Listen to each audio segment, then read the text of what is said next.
Hello, and welcome to this Wise Business webinar aimed at helping you to scale your global freelance business. I'm Hannah McGrath. I'm a business content editor here at Wise, and I am just going to give all of the people who have registered today, so good to see so many of you, a couple of minutes to log on, and then we will get started with our discussion with Angela and Ed, who I'm very, very glad to say have taken time out of their busy freelancer and agency schedules to join us today. So if you just bear with us for 1 to 2 minutes, we'll wait for everybody to log in, and then we'll get started. Thanks so much for joining us, guys. For those of you who are just joining us, we're just giving everyone a chance to log in. So we'll get started in about 1 minute's time. Thanks so much for your patience.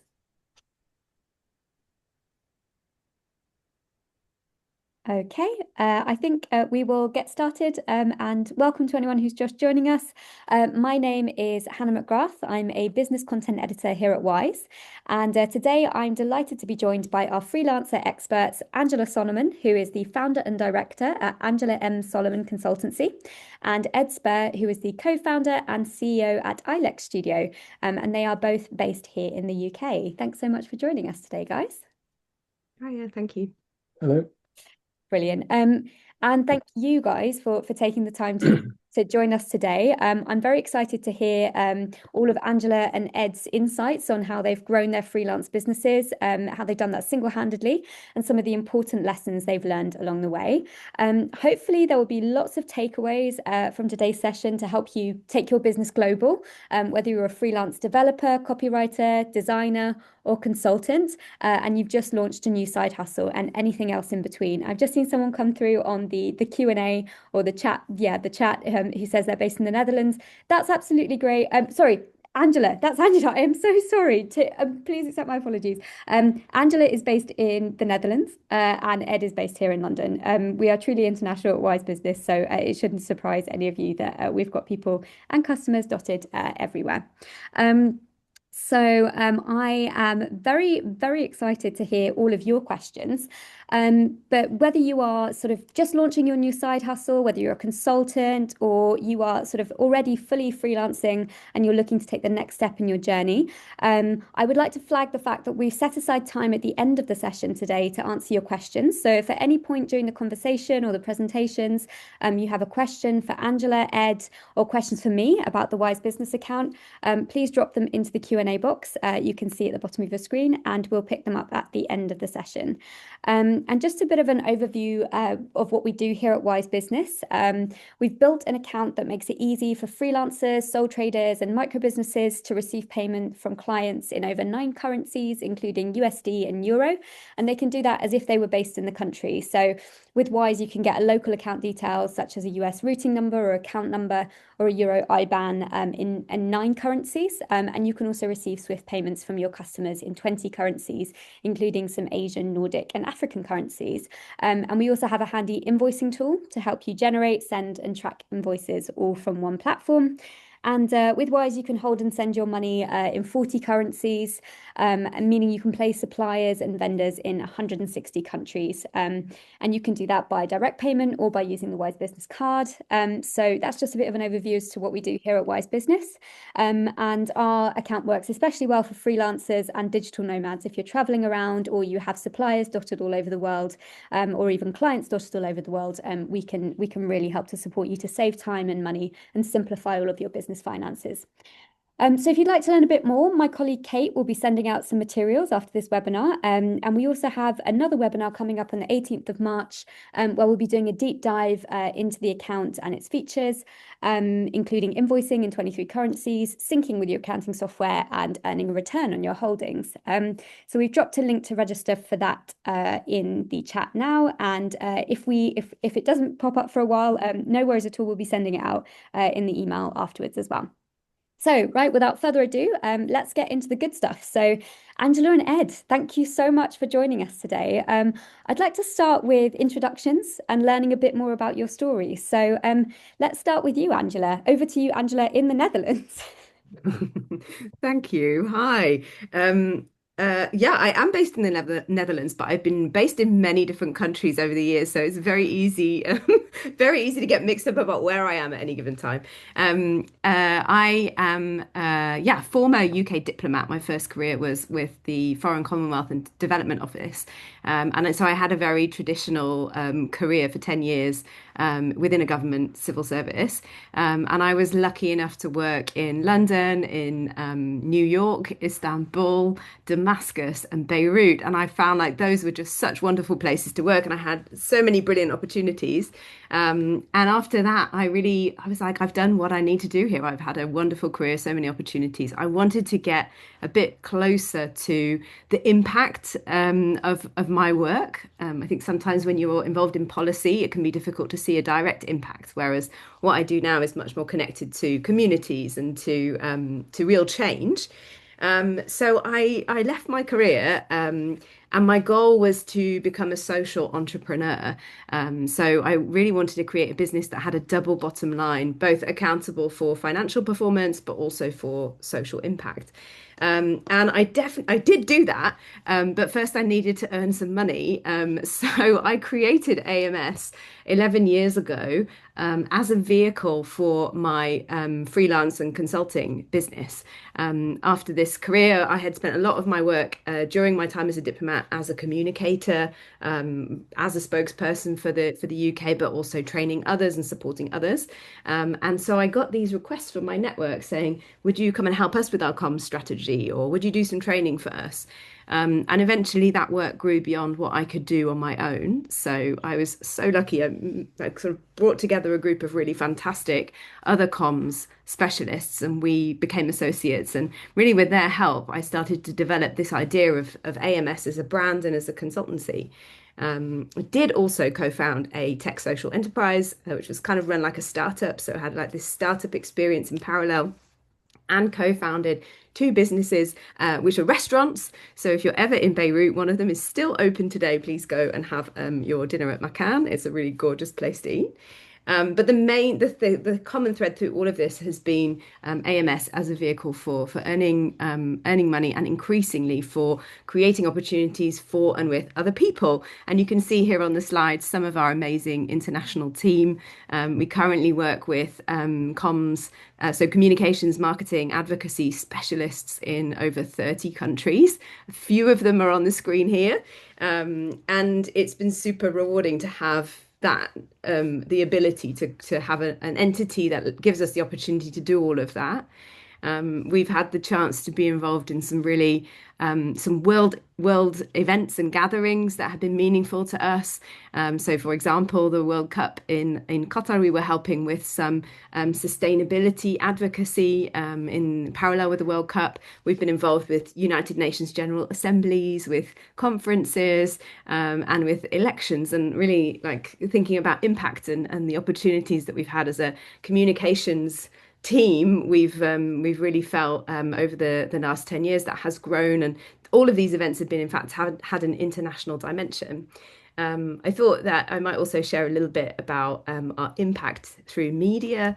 Again, growing over time, we've been able to develop relationships with media outlets, and we work. So I should specify that AMS is a communications agency for non-profits, foundations, and government entities. And we've been working for the last 10 years with a growing number of small and large organizations. And our support is around communications and strategy, media, marketing, fundraising, and advocacy. And underpinning all of that is the exposure of these different brands and the impact that they make in the world. So it's been super inspiring to be able to help place stories about those brands in recognizable media outlets. Last year, for example, we had more than 250 media placements. And also, just to illustrate that, I thought I might share on this final slide a few examples of campaigns that we've helped to create or been involved with.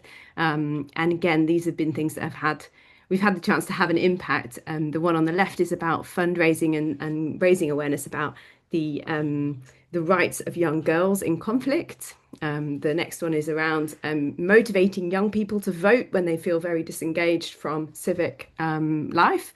A manual on remote digital livelihoods for refugees and displaced people, and a campaign to get more resources and attention for early years education, which is when the child's brain is developing the most. So we've had so many great opportunities, and really this vehicle that started out as something just to facilitate me freelancing has become an international network with an international base of partners and clients. And I'm really happy to share some of those experiences today with you. Awesome. So not very much after working at the Foreign Office then, Angela. Just a couple of startups, an agency. Yeah, obviously very straightforward when it comes to kind of what you want to do as a freelancer. It sounds like you wanted to do about four different things, and it's amazing that there's this kind of like thread that runs through all of them of social impact, which I'm sure a lot of people can relate to, wanting to do a mission-driven or a purpose-driven business, as well as something which obviously pays the bills and helps you to support yourself and design the kind of life professionally that you want for yourself. So fantastic. Thank you so much for that overview. I'm sure the audience has plenty of questions for you on that. Let's move over to Ed. Ed, you have a very different business. It's a very different path as a freelancer. Would you like to talk us through it? Yeah, my name is Ed Spurr, and I designed this. This is the it's called the acorn vase, and this one's the avocado vase. And yeah, I can tell you a bit about the journey, how I reached to designing this, and then how the company's moved on from those first days. So I have a background in art. I worked in art galleries in Rome, New York, and then in London. And one of the galleries I worked in New York, I worked with an artist called Ellsworth Ketley, who's a very famous colorist, but he also did these beautiful line drawings just of like leaves of plants. And that really, I mean, I already had a sensibility for nature, but this kind of minimal view of nature, really had a big impact on me. And he had an exhibition at the Metropolitan Museum of Art. And after the exhibition, we had this big dinner, and I got every species of plant that was in the show and put it in a single shot glass. So 40 different kinds of leaves on every table, and just kind of like looking at nature and just the detail of the leaf was just like this beginning in me. And then a few years later, I moved back to London to be director of a gallery in Mayfair, and just coming back to the UK and just seeing our the massive oak trees that we have here, and just remembering these big trees from my youth. Um, I managed to figure out that you could grow an acorn in water, and so I designed the vase. And the vase has particular qualities of keeps the seed dry at the top and the roots wet. But what it allows you is to grow a seed in that you can find on every day, an acorn from the park, and grow it in water and watch the first year of a tree growing at home. So it makes a great gift. And I made it as a gift for the artists in the studio, and then it was picked up by I entered a competition in The Guardian for young entrepreneurial ideas, which I got first place, and it was pretty cool experience. It was judged by Tuka Solomon of the Dragon's Den, so that was a good indicator that the idea was good, and then I just started trying to sell it, and the first number I called up to the shop to try and sell it to, I never sold anything to a shop, was I called up Kew Gardens, and the buyer seemed a bit annoyed that the switchboard had put me through to her, and but then an hour later she called me back and she ordered 100 vases. So I was like, oh, that's a great start.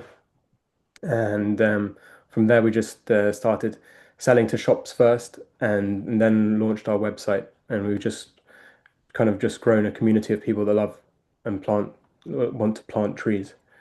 Um, and it's been an amazing journey, and we've got lots of so many different, it's a great present for children, but for teachers, anniversaries. I mean, people give it for all kinds of events, and we get so much nice feedback. And the best feedback we get at the moment is after 7 years of having the company, we're getting sent pictures of trees that are seven years old. So people have actually planted these trees, and it's there. And then last year, I mean, this is showing off a bit, but the king gave a speech to the Commonwealth, and he had one of our vases on his desk there. And so we decided to kind of push our business internationally. Luckily, having worked in the art galleries, I was always traveling, going to exhibitions and visiting artists in different countries. So I had a good network of people that I knew and artists that I worked with. And so we just started traveling to different countries. At first, we're just going to all the shops, just bringing them the product and showing it, and then eventually doing trade fairs, and now we do lots of trade fairs. And we hold stock in different countries. We have 5 warehouses, and we employ people in different countries to work for us and sell wholesale. Wonderful. What a beautiful story and a beautiful product as well. Thank Thank you so much for sharing that, Ed. It sounds like to me we've got sort of two freelancers who very quickly went from being freelancers with an idea and a side hustle to kind of quite mature, established businesses on a kind of really steep growth trajectory, where, bringing in lots of different people, lots of different operations internationally. So absolutely fascinating. Thank you so much for sharing that with us, guys. So I think, Angela, let's start with you. The picture you painted of kind of coming up with the idea for your studio for AMS, and then the kind of the almost like the trajectory of it sounds as though you very organically found a lot of people who were willing to kind of join the mission, join all of these projects, and then you also managed to land a lot of very, very high profile clients. Was that something that happened overnight, or were there challenges along the way? Definitely didn't happen overnight. And I would also, having been in the world of startups where everybody expects that you have, I mean, maybe Ed, this is your experience. Mine has not been like this, where you have a product and then you start selling it and suddenly it's like zoom off the graph, massive growth. AMS is not like that. It is, I hope, I hope a stable, growth oriented and growing business, but one which is not chasing exponential growth. It's a service business. We have everything we do is bespoke. A non-profit or a UN organization or a government, whoever it is, may come to us and say, I want you to help me with this campaign. And when we're doing it, no one has ever done that campaign before, right? And the ideas that we come up with are one time only. It's only for that campaign. So it's not something that you can easily productize. There are definitely elements of it.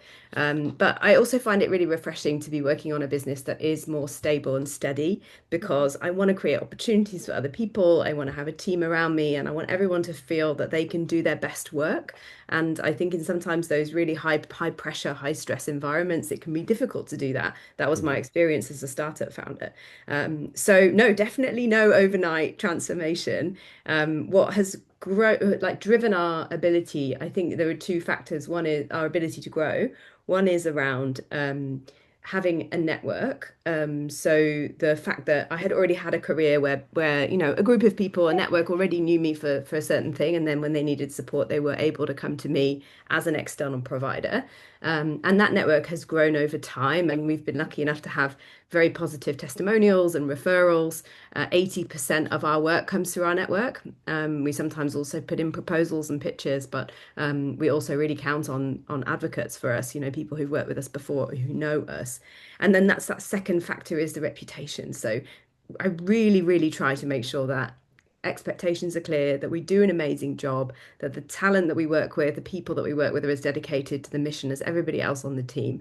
And hopefully those two factors enable us to grow in a way that is sustainable and flexible and like works also with my lifestyle as a mum of 3 young kids, and keeps us all from burnout and keeps us on that kind of healthy balance. Yeah, it's really important that you mentioned that, that it's not just a question of exponential growth, it's sustainable growth, but also something that works for you and your lifestyle. And that's ultimately one of the reasons why a lot of people choose to go freelance in the first place. They want more flexibility. They don't necessarily want to be working in a corporate environment or with something which restricts them. They want diversity as well in terms of what they're doing and variety, which sounds like you've got quite a lot of in terms of all of the different projects and clients you work with. I mean, when you're starting out launching your own agency, what would you say are the most kind of challenging things for you? It doesn't sound like it was finding clients because you, as you said, you had that pre-established network. So what was the kind of the key, what was keeping you up at night when you first started out with this kind of like whole new venture as a freelancer?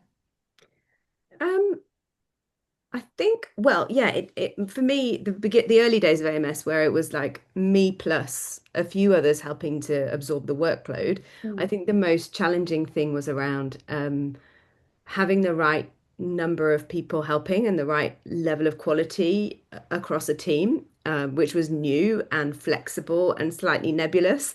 And having just come out of a massive organization, global organization that has a lot of rules about how you do things, I wanted to be on the more creative side of like, let's use our judgment, let's do what we think is right, with a values-driven framework, but I'm not going to have loads of manuals and SOPs. And I think that was a challenge. First of all, like managing the expectations of the staff or the associates that I've been working with, and also like helping them to plan their time and their resources, having the right number of people for the right number of clients, and being able to grow and shrink as you need to as the business, as projects finish and end and start. And yeah.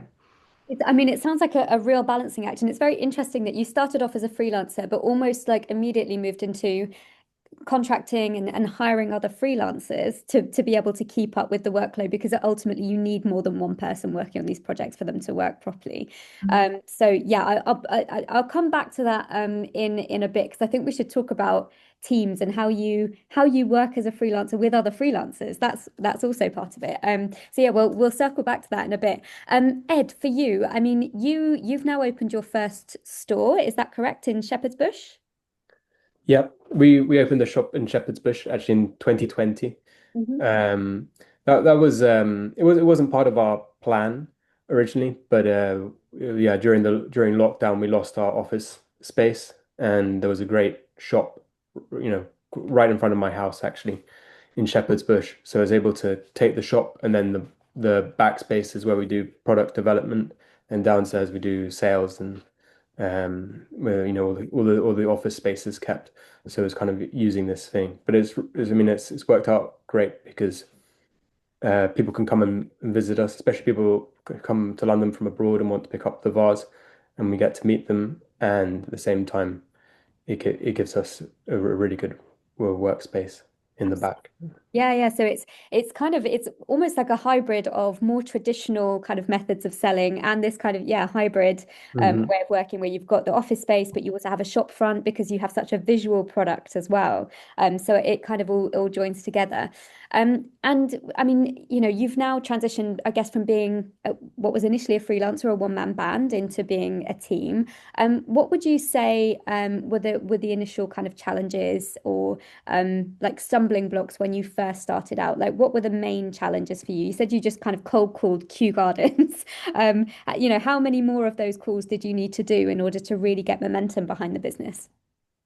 Well, yeah, we managed to just using social media and just building the momentum like that. Our strategy was having worked in art was to try and get the products into museum shops because Mhm. that's is a good quality indicator, and lots of creative people go to the museums, and then it was a kind of Instagram was still quite fresh, and so our luck was that people would buy the vase or they'd be sent it as a gift, and then the seed would start growing, and people get naturally very excited when that happens. So they would post it online, and then the product kind of word of mouth just goes. So lots of times we'd go to shops and they'd actually already seen the product Yeah, online. So that absolutely. really helped us with the. Yeah, I think that's it. And again, like it's a very kind of, recent development that particularly if you have a product, it's social first. It's not kind of necessarily being stocked by the big department stores. It's going to where your audience is. So, in your Mhm. case, creative people go to museums, they might go to galleries. So it's finding the audience where they are. And it sounds as though your journey has been quite similar, Angela. It's, finding the right people rather than being mass appeal because that's not kind of what you wanted for your business in the first place. And how do you find kind of the clients that you're looking for? Because they in order to be aligned, Angela, for kind of like social impact, um, Mhm. do you kind of reach out to them in the same way that Ed was doing with museums and Kew Gardens, or is it more about the kind of word of mouth element of kind of being recommended by former colleagues or associates that you worked with?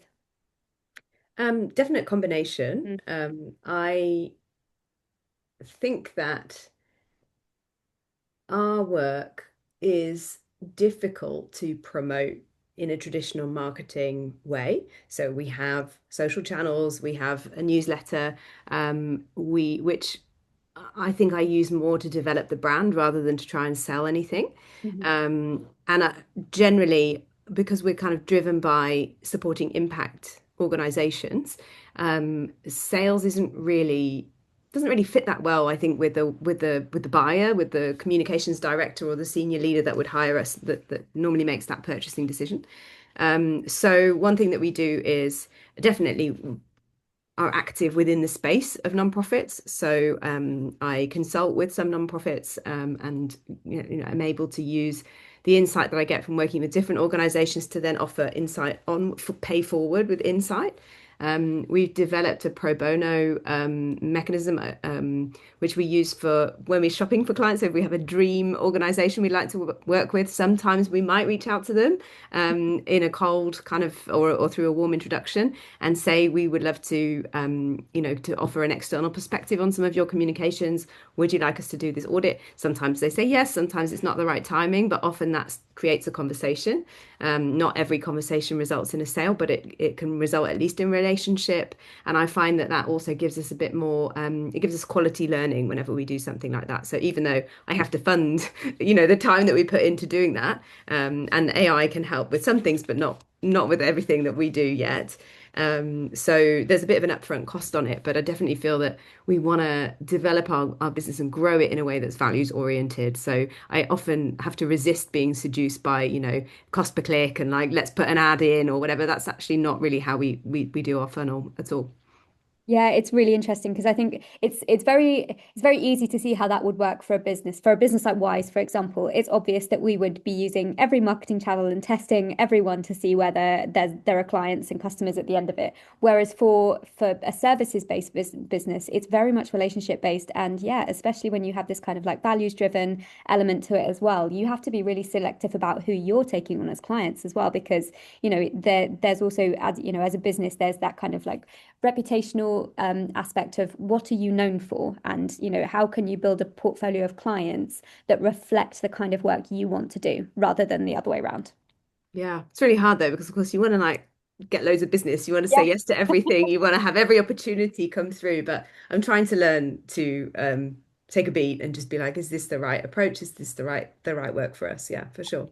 absolutely. Yeah, really important because I think, sometimes, especially when you're freelance, and I've been a freelancer myself in the past, and there's just this moment of panic when you're like, I don't have a salary coming in. I am responsible entirely for making, ends meet. And especially when you have other people involved, there's a huge sense of responsibility. But at the same time, you have to remember why you started out and what the vision was, because it's very easy to get lost and to think, well, this client asked me for this, so maybe I'll diversify into this. And before you know it, a year goes by and you're doing something which is so far away from what you initially started out with the intention of doing. So yeah, really, really kind of like important insight there for anyone who's on the call who is like currently trying to map out their strategy. Yeah, make sure that you have almost like a roadmap and a compass for what you want to do.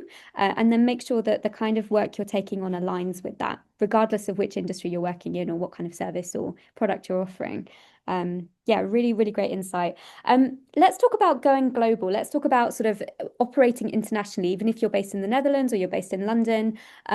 It sounds like both of you, Angela and Ed, like you have very international backgrounds. Your work life and professional life before you became freelancers was very international in its nature. Did you intend to carry that through into the businesses that you were building? Yeah, Ed, did you always think this was going to be something with international appeal and an international client base, or were you just sort of focused on cracking the UK market first? Yeah, well, that's it's interesting. I was my mother's Italian, my father's English, so I kind of grew up between the two countries, and then I worked in New York and traveled a lot for work when I worked in the gallery. So yeah, in the gallery, we do international art fairs and have international clients and artists. So for me, yeah, there's the I want to. get my product out into the world, and literally just try and do that. And every country has its own uh, uh, challenges sometimes, but it's kind of interesting just to try and work on that and get it out into the world. And especially when we launched our company online, right from the get-go, we could see that we were getting orders internationally. So, you know, it was to try and get it into the shops in those countries. Absolutely. And what percentage of your sales would you say now come overseas? Do you come from overseas? Do you kind of have a view on that? I'd say about 80%. Wow. Okay. And that's just the global reach from advertising and marketing globally from social and word of mouth. Yeah. Well, Great. and also we do a lot of trade fairs. So this year so far we've done 5 trade fairs. Hmm. We did a trade fair in New York, Las Vegas, Paris, which is a very big one called Maison Objet, Amsterdam, and then Sydney now. So yeah. Wow, that Mm. I mean, yeah, it seems as though it's extremely international, almost like your life kind of sounds like you're doing a lot of travel, and then with this base back in London, yeah, very, very international, very kind of. I mean, I must point out that both Angela and Ed are Wise Business customers, Yeah. just for transparency's sake, and use Wise to manage their international finances, and presumably Ed, you use Wise when you're doing all of this international travel just to run your expenses and that sort of thing. Well, actually, I don't use it yet, but I'm going to move on to. I've got the Wise card now, and I really want to use it because currently I'm using a credit card, but which says it's for travelers all around the world, but actually it's not accepted in most of Europe. So yeah, I think it'd be much better to do things in holding all lots of different currency accounts to use the Wise. It would be a lot simpler. Absolutely, yeah. I mean, we hear that a lot from our customers. They might be personal customers who then realize that there's a business account and then can see that they can actually operate in, 40 currencies, kind of get paid from, clients all over the world. So Mhm. yeah, it's really, really good to know that you're kind of you're thinking of using that. And yeah, And sorry, I just wanted to add. I'm based in London, but then I have two other colleagues, one based in New York and one based in Paris. So they take care of those different markets. So, having the ability to have all those currencies and all those for those colleagues in the different countries um, is a great asset to us. wonderful. Yeah, that's exactly the kind of thing that we hear from our customers all the time. So thank you very much for that plug there, Ed. And Angela, on your side, did you always intend to run an international business, or did you think I will kind of restrict myself to, to homegrown organizations, or did you always know, given your background in the FCDO, that it was going to be a kind of international operation that you were going to be running? Oh yeah, I never thought about the business as bounded by geography in any way. I think that's probably because of how flexible our services are. The fact that we're a remote team, so we can work together online to do just as good a job as we might be able to do if we had an office or the office overheads here in the Netherlands or somewhere else. Yeah, I really very much think that talent and opportunities shouldn't really be a matter of where you're born or where you happen to live or what borders are around you. And my experience, my personal experience in like working on conflict and displacement definitely made me even more kind of convinced of that. That you see so much, I mean, incredibly brilliant people who simply need to have the platform to be able to do amazing work and have an impact. So AMS has always looked to be a platform for that and an umbrella that creates that opportunity. So about 55% of our network is in the global south.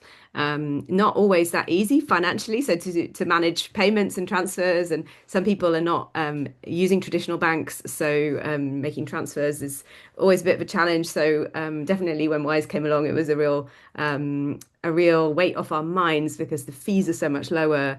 The multiple currencies we can operate in are it's really, really helpful. And also travel expenses and the Wise card, all good.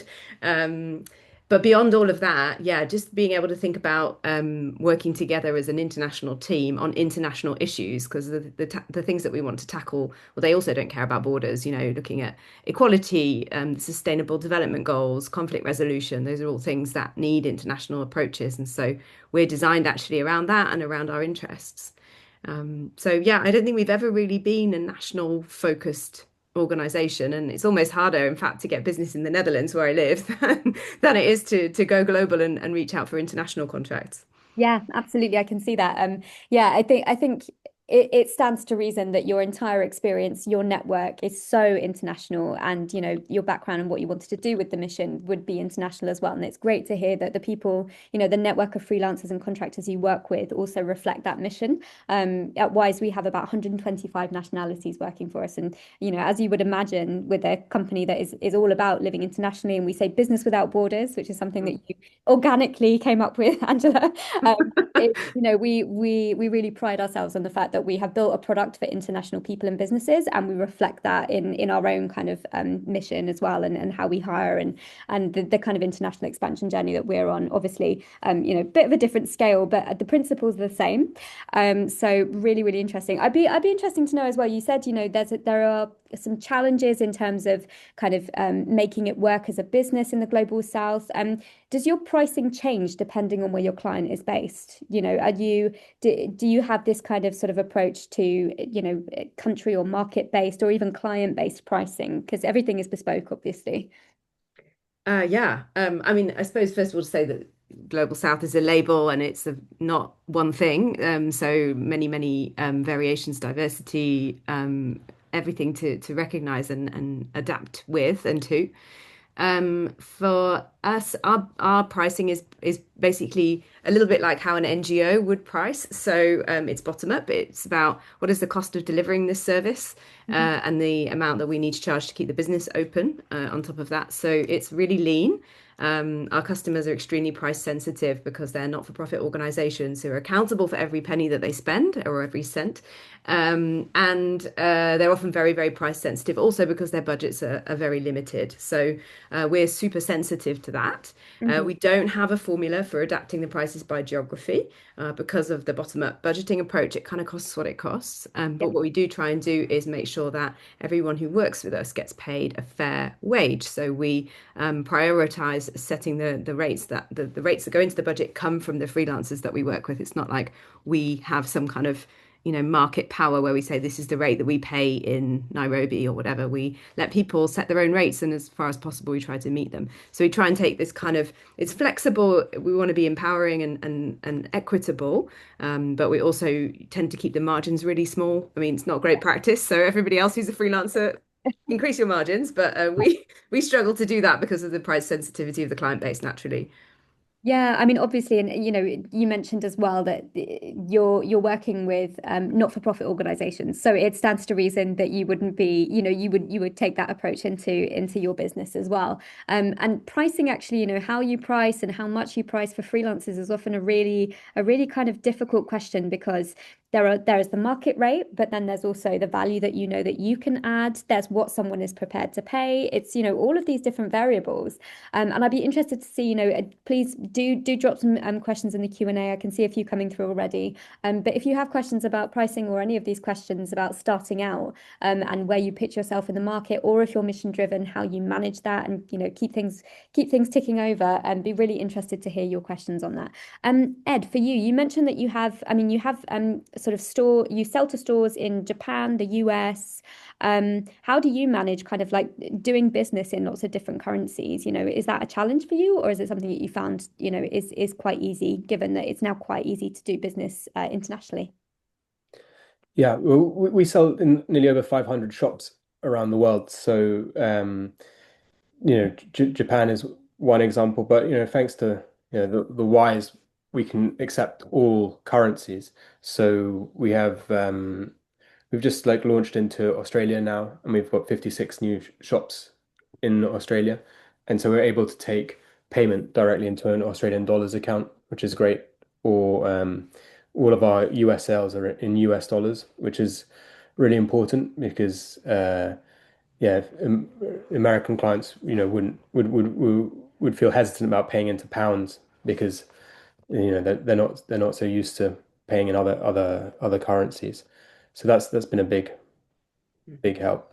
That's good to hear. I promise everybody I didn't deliberately ask everybody to to sing the praises of the Wise account, but it's very good to know that you guys are using it and find that there's value in it. I think yes, it's very unusual to have to ask clients to pay you or customers to pay you in a currency that's not theirs because that means that they're responsible for paying the FX fees and the conversion rate. Whereas if they can pay in their home currency, yeah, it makes things a bit easier. Um, Mm. Cool. Okay. And Angela, for you, I mean, you've, when once you found your niche or your idea and you're growing a client base, we mentioned earlier that you reach a point at which you need to expand in the sense of adding more capacity through hiring your own freelancers or as Ed has done, adding a few new members to the team. When would you say is the best time to look for additional people to join your team? Is it right at the start, or is it, as the projects come in? Hmm. Well, I want to first give a shout out to any members of the AMS team who are here at the webinar because I'm so happy and honored to work with great people. We don't have a very tech-driven system, but I think this is where data can really help if you're building a freelance team. I heard one rule of thumb from another agency founder who said that once his team is 70% booked for client work, 70% of their capacity is booked, then they start looking to hire or they start onboarding new staff. We are still working on getting better data on how time is used across our different colleagues. That's because we all have different methods, but we're now implementing one project management method across everywhere. So we'll have data in a few months' time that will allow us to do workforce planning on that, like with that level of insight. For now, what we do is I'm always looking for awesome talent. We run a consultant or freelance roster. Anyone who's qualified in a communications field can sign up to that. It's actually on our website at the moment and it's open. So we regularly kind of look through that. Sometimes if we're anticipating a new project, we might pre-screen some freelancers and consultants and have them ready to go.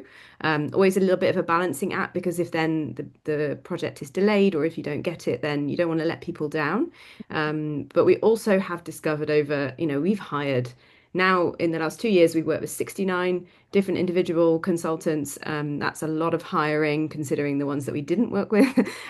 So we've discovered that the interview process and, even if you have a really good step-by-step hiring process, you don't always really know what it's like to work with somebody until you do it. And so we tend to have a system where we do the process, then we hire somebody for a smaller job or for a paid assignment, a short-term assignment, and then we select from there for longer term projects because it's so important, the team cohesion and the alignment and the skill set. So we do it quite dynamically at the moment in summary, but soon I really hope we'll have a much more data-driven approach to managing the workforce. Awesome. That's really, really good to know. I think, yeah, it's always a big question. And you mentioned that your team is kind of that you all work remotely. So whereabouts are the members of your team who you work with regularly, whereabouts are they based? Our core team is in here in the Netherlands, Mhm. in South Africa, in Lebanon, Saudi Arabia. I'm trying to think if I've forgotten anywhere. And then we have an outer ring of consultants in many more countries as well. So we can cover almost every continent. Um, the other thing I'm sort of maybe is worth mentioning is also the idea of partnerships. So in this case, I mentioned like this incremental individually hiring and building capacity through a team where we have a system and we invite people to join us, in that, bring their skills in, and then we project manage them.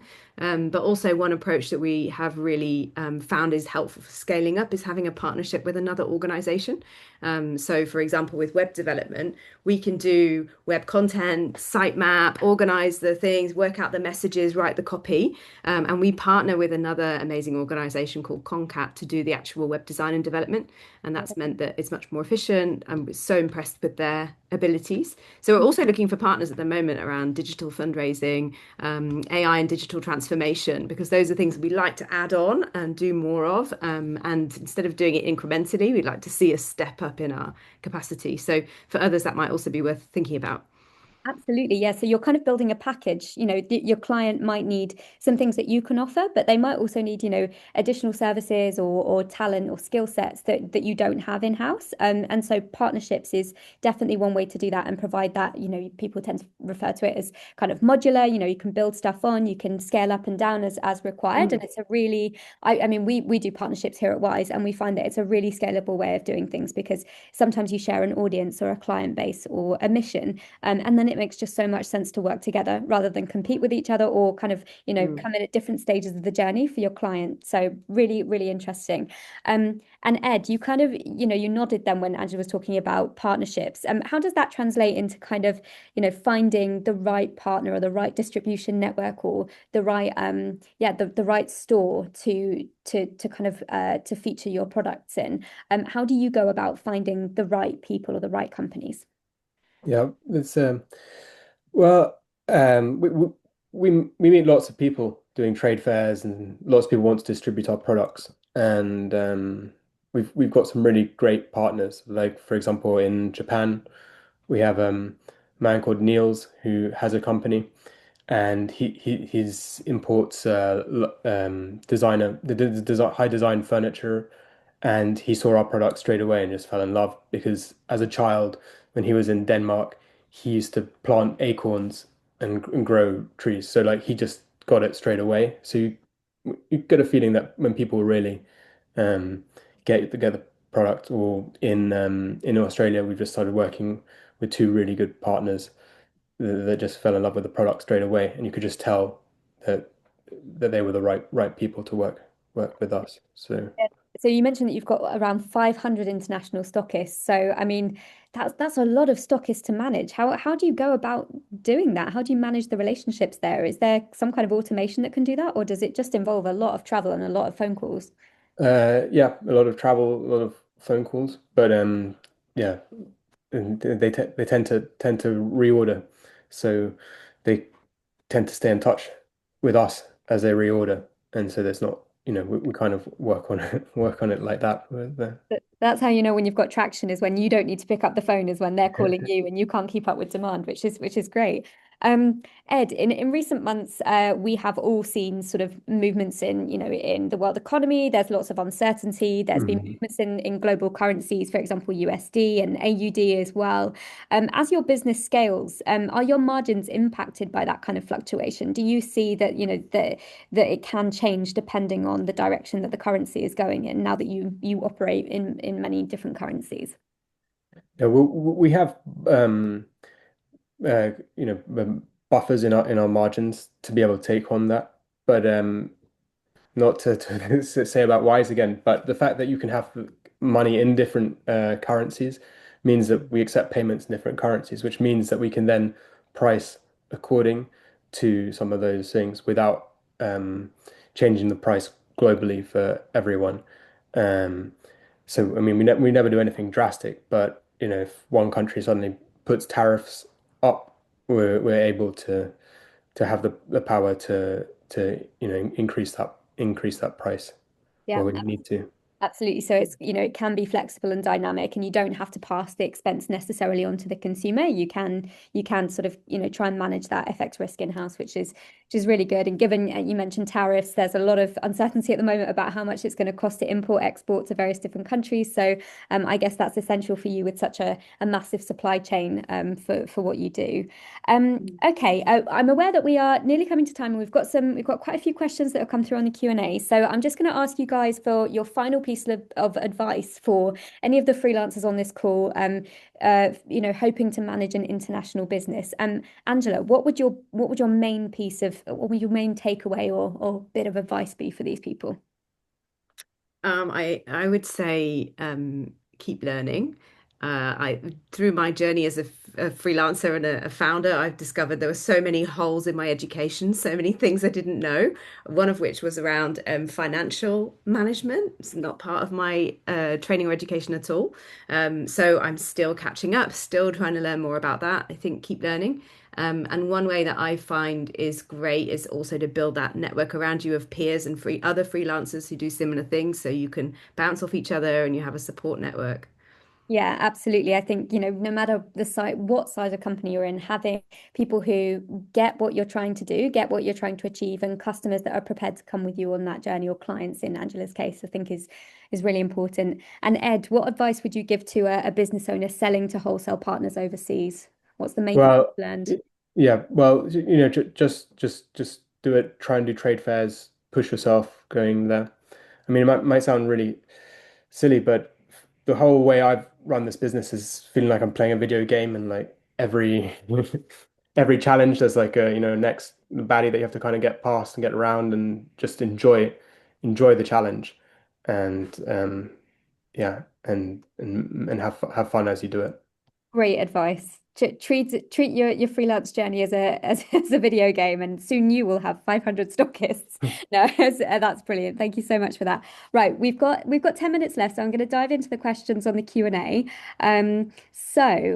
We've got one here from Marcia who says, I am working in a similar business as Angela, which I am realizing it would fall into the social enterprise field. She says she's developing her money coaching business and sees it in two parts. One would generate profit, income, but she would also like to make it meaningful by running kind of financial guidance and one-to-one sessions with those who wouldn't be able to afford support. So, community and neurodivergent families and adults, for example. How does Angela find the right balance financially? Does she allocate a part of the profit, like a defined percentage, to go to the social impact side? Or is the social side set up as the foundation in terms of the structure? And then you keep everything under the same company name? Like, how are you structured? And yeah, do you have hard and fast rules? Yeah, thanks. That's a great question, Marsha. Good luck. It sounds amazing. I have been rejected by social enterprise accreditation bodies for various reasons, mainly because I provide a service, and so often, the model tends to be we make something, and there's a social impact in the making, and then we sell it, and we do something impactful with the money. So we run AMS is registered as a for-profit business, it's a sole ownership business here in the Netherlands. So it means that we're accountable for making our own processes and for acting ethically. So we have a code of conduct, and we have ethical guidelines that we stick to in line with industry practice. When it comes to then going beyond that and trying to have a social impact, we monitor the impacts and do an annual impact report. Looking at the margins and the way that money is used, at the moment, well, we have a time tracker that shows us like how much time we're spending on different things. And last year we did about 5% of our time was on pro bono work. So a little bit maybe more like the model, Marsha, that you're talking about there, where you would do a free or a discounted coaching session for somebody who otherwise wouldn't be able to afford it. But if you want to look into formalizing having a social enterprise rather than a for-profit business, fully for-profit business, then you can look at your national social enterprise body. There are many of them, especially in Europe and the UK, and they will give you guidance about what you have to do with the money and how you have to report on it. And it's really helpful to have those frameworks. But unfortunately, AMS's services don't fall into a category that would allow us here to be accredited in the Netherlands. So we had to make up our own policies. Yeah, I mean that it sounds tricky, but it also, again, it means that you kind of have a bit more control over, how you want to run the business, and it gives you that flexibility. So it does sound as though, yes, whilst it can be challenging, it also gives you autonomy and you can be creative with it. And I think, what it sounds like what Marsha's trying to do here is find the right balance. It sounds as though you've managed to build a structure for yourself that works, which is great. Ed, there's a question which I think would be of interest to you. So, how do you market your product abroad? Do you need to kind of localize for different markets? How do you approach that? Yeah, well, we have a great social media partner that can just place the adverts into the markets that we want to target, and then we have warehouses in the different countries, and so those are linked to our warehouse, so we can give quick and inexpensive delivery to those countries. Got it. So, is it Yeah. like an automated fulfillment process? So, it's almost like the order comes in and actually there's not much human involvement in the shipping. Yeah, I mean, human involvement is the picking and packing, but the order management is all integrated. So we can get orders out within a couple of hours of having Mm. them. Brilliant. Okay, that's really good to know. So yeah, it's sort of partnering as kind of as Angela was talking about, partnering with, a specialist who can get the word Mm. of mouth kind of going around your product, but also like directly, I guess it would be social Yeah. channels So that that's been our main business is to find great partners, to bring the stock to the country, put it in a warehouse, and then we can just replay our social media ads targeting to that country there. And so you're getting the two things in one, but they complement each other very well. And normally the web sales helps pay for the costs involved in setting up the business in yeah, that country. absolutely. That's really interesting. So your model, your kind of international expansion model kind of follows almost the marketing activity. And it has to go hand in hand in order to kind of pay back. Mm-hmm. Interesting. Yeah, trade fair, web ads, find a good warehouse partner and find a good sales partner that can work with the local shops. Absolutely. Fantastic. And one of the questions, I mean, we touched on there sort of something being maybe a bit automated with a bit of kind of human in the loop. How has AI impacted your business model? Are you using it to do things like on, every day, or do you think clients are using it instead of freelance support? Have you seen, I mean, Angela, this is a question for you. How does AI help or hinder your business model? Yeah, it's trickling down for sure. We are in a field that's really disruptable by AI. I mean, many of us are, but I think communications especially because it's about, I mean, like some of the outputs can now be generated by AI models, and they're getting better and better every day. My impression is that yes, clients are using AI to increase productivity in their teams. They may be hiring fewer people and looking to hire freelancers less for some things. Some areas AI can't yet really compete, like for example, graphic design hasn't really quite got there yet, but I'm sure it will. So I think that we have to be very much prepared for that.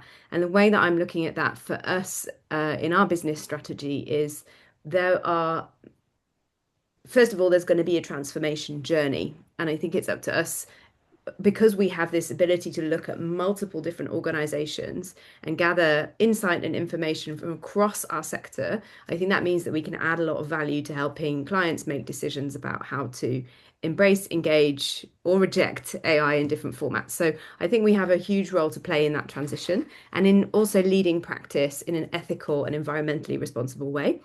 So I'm really excited for us in the short term to be embracing those new products. And as I mentioned, we're looking at digital transformation as one of our new product offerings. Mhm. And then longer term, it's really difficult to say, but I would say if you have a choice of different fields, maybe think about one that is less AI disruptable.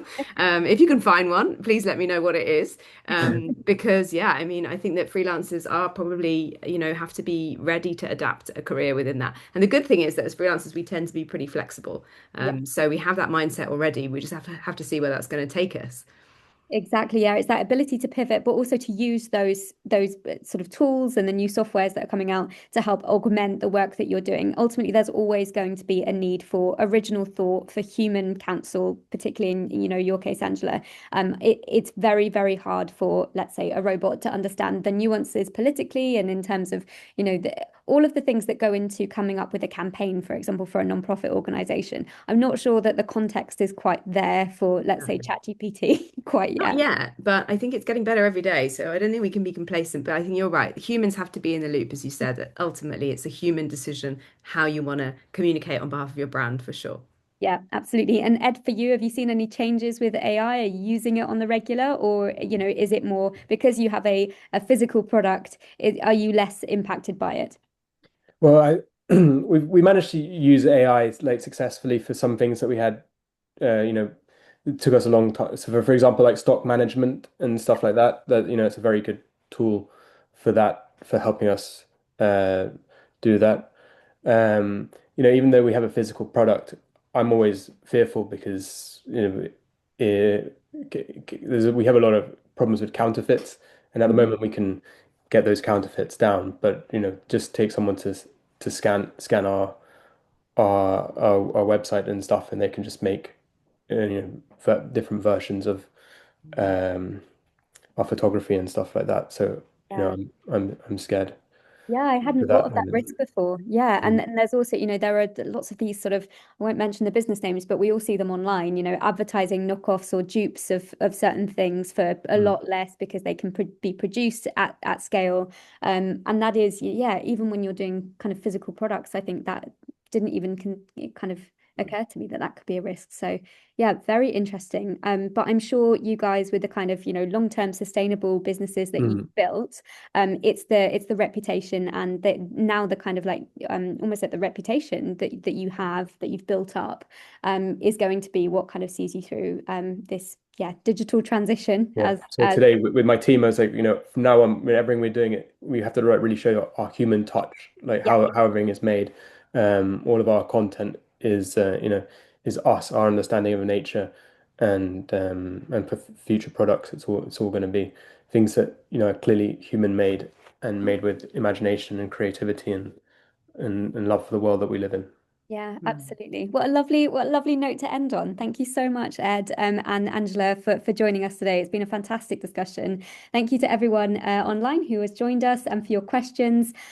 We will be in touch with a recording of this session in the coming days and with some more materials and, of course, some links out to AMS Consultancy and to Ilex Studios as well. But we hope you will join us for another Wise Business webinar very soon. If you want to learn more about the account, you can head to wise.com/business.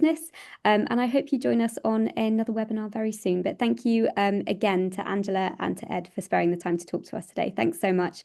And we've got lots of people saying thank you on the Q&A as well. So thanks so much, everybody, and have a lovely afternoon. Thank you.